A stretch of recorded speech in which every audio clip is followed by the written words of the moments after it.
Jay Fisher. This video is for those who need a quick reminder or an initial training on how to get at and access the Macromonitor tool. Remember, this year we're using Macromonitor for all EPA reporting.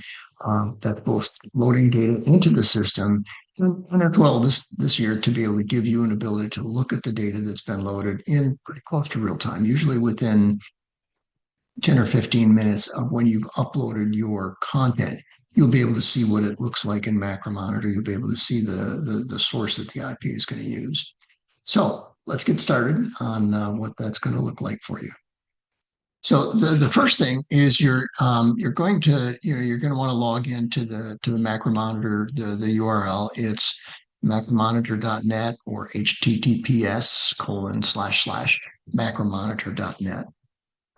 When you get the screen that looks something like this, you'll enter your username. Now, if one of the things to remember here is if you have a login, you've logged into the system before, you need to remember that the login is case sensitive. So whatever combination of capitals and upper and lower case that you've used or that were given to you when you first logged into the system, you'll have to use those over again.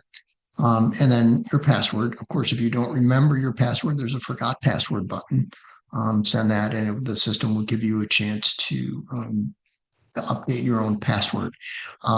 As always, if you get stuck, if there's something that's not working, give me an email or a call, preferably an email. It's usually a little, a little quicker.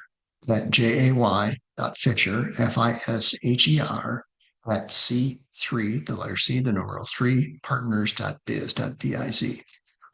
And if something's not working, or if you don't have a password set up, we'll go ahead and do that right away. But let's assume that you have everything correct. You're going to sign in. You get the little welcome screen.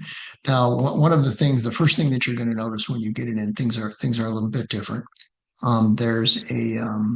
There's a nice calendar link here. There's a calendar widget. You can use that calendar widget to schedule a Zoom meeting with me, or later on we'll have other colleagues, perhaps people from the IPA as well.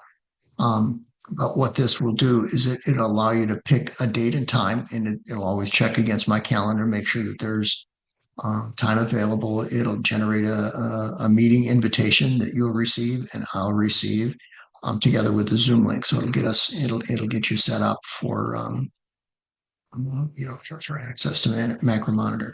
And you'll be using the system whether you're loading data from your EHR at the measure level, or you're using registry data to load content at the encounter level.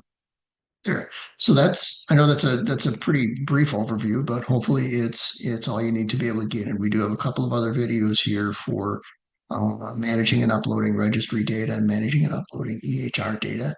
And I hope you'll take a look at this and at those. And we really look forward to some feedback too on these videos, what we can do to help improve and make them easier to get at and more fair to follow. Thanks.